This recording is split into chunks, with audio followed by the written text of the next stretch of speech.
Hello বন্ধুরা, আশা করি সবাই আছো ভালো। নতুন ভিডিওতে সকলকে জানাই স্বাগত। আজকের ভিডিওতে আমি তোমাদের দেখাবো আমার বদ্রি পাখি এবং জাভা পাখি কতগুলো ডিম বাচ্চা করেছে এবং সেই ডিম থেকে কতগুলি বাচ্চা ফুটেছে সেইগুলো সম্পর্কেই তোমাদের বলবো।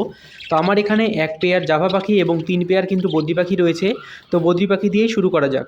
তো বন্ধুরা, প্রথমেই আমরা একটা হাঁড়িতে চলে এলাম। দেখো এখানে একটা বদ্রি পাখি কিন্তু ডিমে তা দিচ্ছে।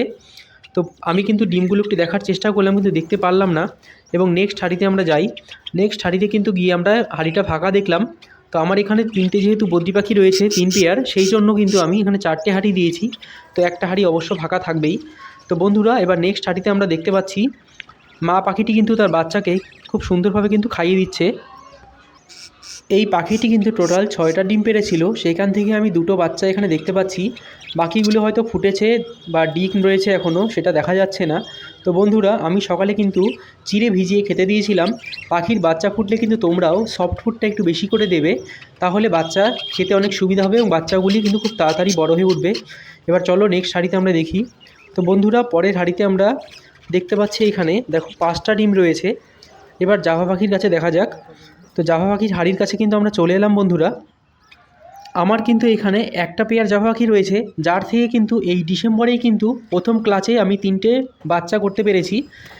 নেক্সট কিন্তু পাখি আবার ডিম পেড়ে দিয়েছে এই ফেব্রুয়ারি মাসে, সেটাই তোমাদের দেখার চেষ্টা করছি যে কতগুলো ডিম পেড়েছে। কিন্তু পাখিটা কিছুতেই ডিম ছেড়ে উঠতে চাইছে না। তো তোমরা ভিডিওটি শেষ পর্যন্ত দেখতে থাকো, আমি অবশ্যই তোমাদের ডিমটা দেখাবো কতগুলো ডিম পেড়েছে। এই দেখো, এর আগের ক্লাসের বাচ্চাগুলি হাঁড়ি থেকে বেরিয়েছে জানুয়ারি মাসের 17 তারিখে এবং তারা কিন্তু অনেকটাই বড় হয়ে গেছে। কিন্তু আমি তাদের এখনও মায়ের কাছ থেকে আলাদা করিনি, যেহেতু তারা নিজেরা এখনও খেতে শেখেনি। তোমরাও কিন্তু জাভা পাখির ঠোঁটের কালার চেঞ্জ না হওয়া পর্যন্ত মায়ের কাছ থেকে আলাদা করবে না। তো আমি এবার একটু জাভা পাখিটাকে বের করার চেষ্টা করি। তো বন্ধুরা দেখো, জাভা পাখিটা হাঁড়ি থেকে বেরিয়ে গেছে। তোমরা দেখতে পাচ্ছ কি না জানি না, এখানে কিন্তু 5টা ডিম রয়েছে এবং এই 5টা ডিম কিন্তু জাভা পাখিটা পেরেছে এবং খুব সুন্দর করে দেখো নেস্টিংও করেছে। তো বন্ধুরা, আজকের ভিডিও এই পর্যন্তই। ভালো লাগলে অবশ্যই একটা লাইক দিও